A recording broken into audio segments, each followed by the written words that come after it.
Today we're going to be talking about the House of White and Black. What's it called? The House of Black and White. No one ever introduces white first, then black. It's black and white. There's no race involved here. Colors are values. They aren't a representation of us as people. Look, Sean, when you deal with matters like this, you have to be black and white. And it has to be black and white. All right, let's take that up from the top. What is it? The House of White and Black? No!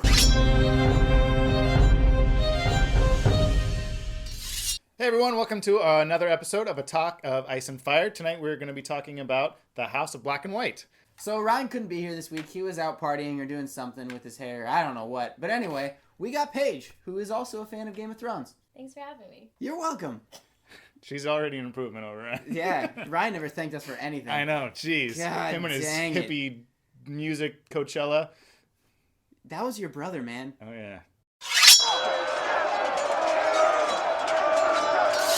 We finally get to see Arya after her absence last week, and she was a really good example of how this episode, we really got all the characters kind of stepping through that threshold, and we know what everyone's story is going to be and journey is going to be this episode. And her literally stepping through the threshold. Yeah. I honestly didn't think that she was going to get in this episode. Like, when he answered the door and, like, pretty much turned her away, I pretty much thought that was going to be the end of it. And maybe later on in the season, she would eventually get in. Then something would happen there, yeah.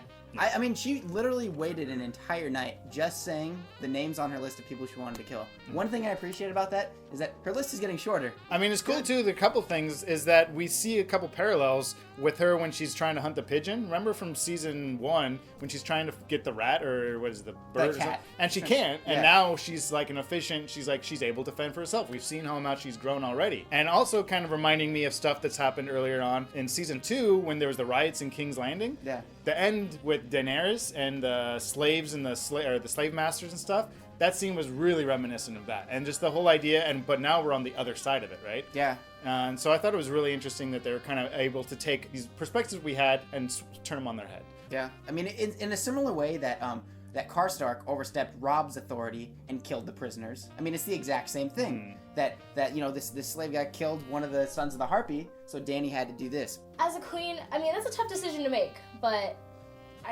I see where she had to make the decision that she did, and she had to stick with what she said because that's what she said. Yeah, I mean, I think it also kind of comes to the idea of the episode, black and white, right? Mm-hmm. Being so the two extremes, and this idea that justice is black and white, right? Yeah. That there's not really a middle ground. You can't, and that's kind of reflected in a couple of the stories. Also, there's a lot of serpent and snake imagery in this episode, and like obviously the sand snake mentions, Drogon being back. Like there was some recurring elements of like kind of this slithering snake. Yeah, me and Paige kind of had a conversation before about what that Drogon, that final scene meant. Well, obviously he's not caged up right now. Yeah. But he seems like he still has part of his partnership to Dany. It feels like it's still there. Yeah. Yeah, he does. There's the maternal kind of relationship they have still. Yeah. And so it's good to kind of see that. Although the foreboding of him as Smaug going across the river on the lake and going to destroy it was also kind of awesome. Cool. Yeah. Yeah. A lot of crazy, awesome stuff happened. And I was totally wrong in my biggest prediction, which was that Brienne and Sansa were never actually going to see each other, and the closest they were going to get was that first episode. The repercussions of that scene are pretty drastic. Like, yeah. Right? And it was pretty exciting, really cool, awesome chasing through the woods. But yeah, it's crazy. I don't know what it's even going to mean for Brienne's story. Like, what? I was actually really impressed with the way Brienne handled it. Yeah. I know I made a promise, even though none of them want me there, I got to be there just in case, because I don't trust Baelish, and no one should. Yeah, well, she's repurposed.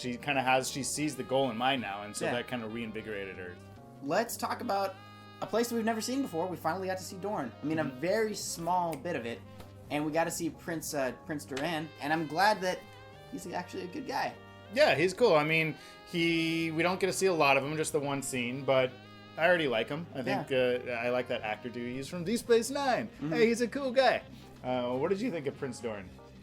I felt like he was the only one recently in a while that has like a head on his shoulders and is kind of like, you know what, no, this is wrong, this is right. Like, he's not emotionally driven like everybody else. He's not just kind of like, oh, well, you hurt me and my family, let's just kill you off. Yeah, definitely. And this was actually the thing I was thinking of justice. His idea of justice is like, no, we can't just revenge. That's not justice. Justice is, I mean, he died fair and square in this crazy, stupid world that we have. That's fair and square.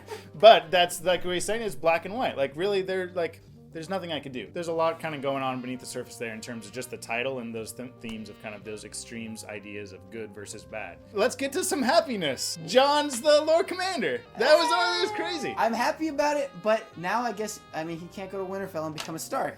They could have drawn that out, I felt, by a couple episodes, right? Yeah. They could have easily had, we're going to have to elect a Lord, but they didn't say anything about that until this episode. And they subtly hinted, like, Sam's reading, oh, there's the young, so you kind of already built credibility so that the audience is going, John can't be, oh, wait, we know there's a guy who was a 10-year-old kid. I didn't see it coming, though. I really didn't. But just the whole scene when Sam, like, looking and you're like, oh, yeah. Sam, come on, Sam. And I'm like, yes. I don't know, I thought that whole scene. And then Maester, like, Aemon even, just like, everyone just like, yeah, we did it, guys. It was totally split. So John's going to now have to deal with half of the Night's Watch being totally against him seizing power. Well, exactly. It's another threshold. It's another character that we see. Oh, now it's the picture is becoming clearly in focus of what this character's struggle is going to be this episode. And that was true for all the characters, really. We know exactly what Arya is going to be doing, struggling against this episode, and her trials in the new, whatever this mysterious house is. We know the trials of Dany and having to deal with this, civil conflict. John is the Lord Commander, Brienne following, like, all these things are becoming crystal clear, and Jaime is now going up. Bronn is back too. Oh my man, God. Bronn's back. They're teaming up for realsies. Yeah. Like, I thought they were just gonna be sparring partners, but Bronn and Jaime are teaming up for realsies. The dynamic duo. Also, one final note: the Mormonts are loyal to the King in the North. Hail the King in the North, Robb Stark. King in the North. I'm stabbing a wooden table.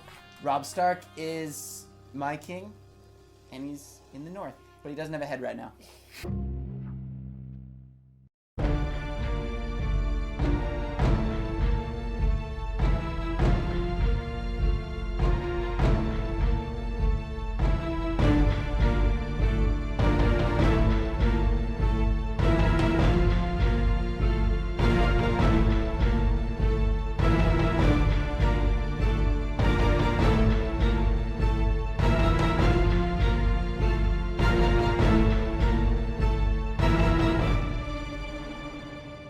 Hey, who's the girl on set? Oh! What the Ryan? Man, Ryan always gets crazy haircuts. I know.